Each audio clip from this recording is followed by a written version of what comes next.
The children are singing a song about heading off to plant mangroves.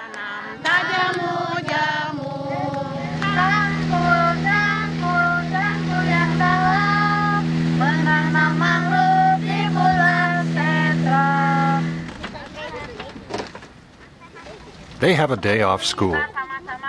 These children from Pangandaran are here to work. But first, they sing some more.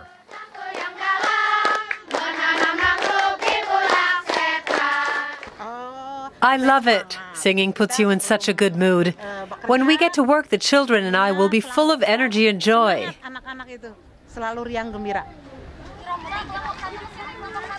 The tide is in. So just the top leaves of the young mangrove plants are above the water. The children are here to measure how much the plants have grown since their last visit, and to collect other data on the environment. They come once a month to check on the progress of the mangrove reforestation project.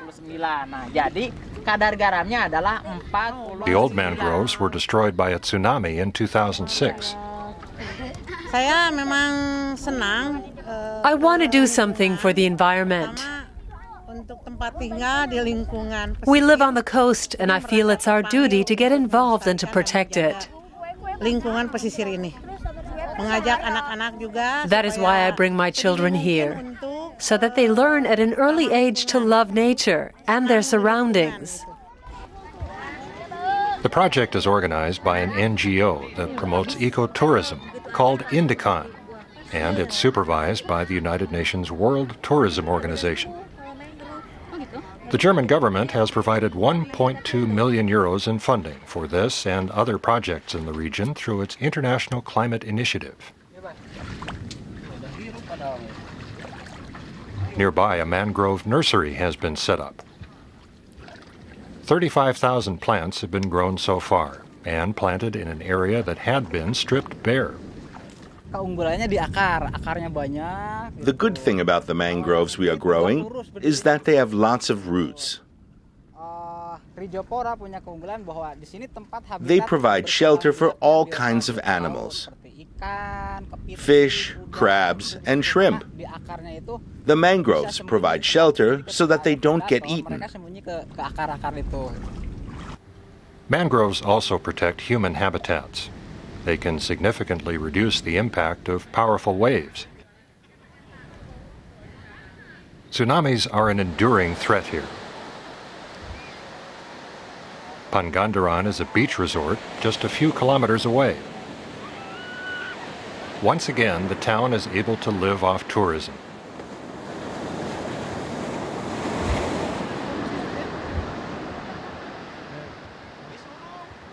A tsunami in 2006 caused massive damage to the town and the entire region along the coast.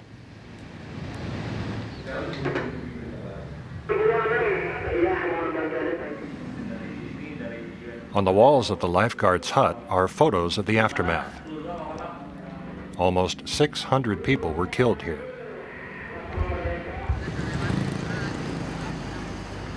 Most of the hotels have now been rebuilt. It takes longer to restore the natural surroundings. The mangroves are just part of that. Another is the coral reefs.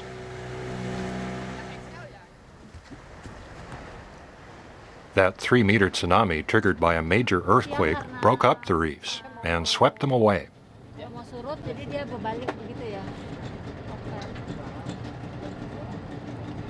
Even before the tsunami, the coral is suffering a lot from many activities like illegal fishing or also stepping.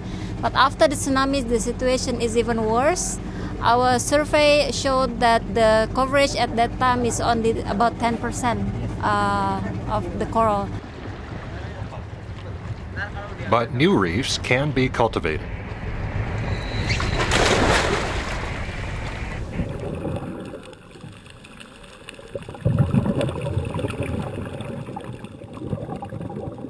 Concrete beams have been laid on the seafloor.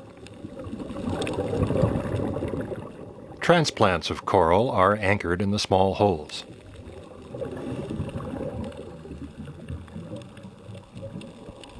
And they're growing.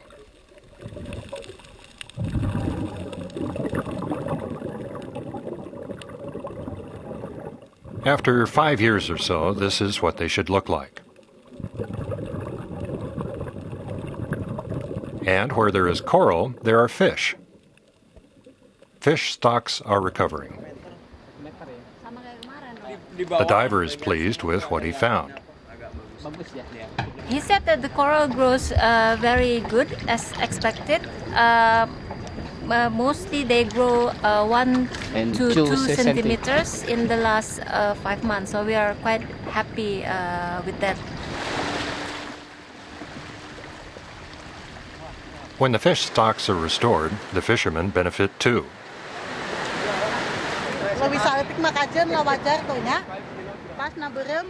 Since the tsunami, they have to go much further out to sea to catch enough fish. There's plenty of demand from the resort's many restaurants. It's going to take years until the mangroves and the coral reefs are back completely. But the beauty of the place can make you think that Pangandaran is well on the road to recovery.